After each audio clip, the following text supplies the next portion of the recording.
விருதுநகர் மாவட்டம் காரியாப்பட்டி அருகே ஆவியூரில் தனது தந்தையின் இறப்புக்கு காரணம் என கருதி சித்தப்பாவை வெட்டிக் கொன்ற இளைஞர் கூட்டாளிகள் மூவருடன் போலீசில் சரணடைந்தார்.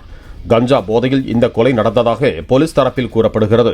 பிரவீன் என்ற அந்த இளைஞரின் தந்தை வெங்கடேசன் 5 ஆண்டுகளுக்கு முன்பு உயிரிழந்தார். வெங்கடேசனுக்கும் அவரது தம்பி ராமசாமிக்கும் இடப்பிரச்சனை இருந்து வந்ததாக கூறப்படும் நிலையில் தனது தந்தையின் இறப்புக்கு காரணம் சித்தப்பா ராமசாமிதான் என பிரவீன் கோபத்தில் இருந்ததாக கூறப்படுகிறது.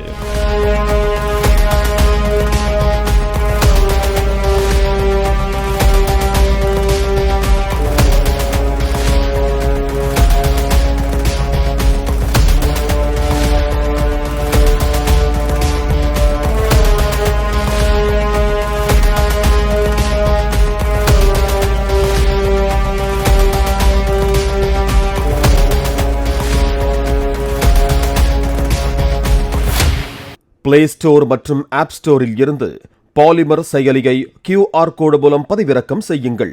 செய்திகளை உடனுக்குடன் பெறுங்கள்.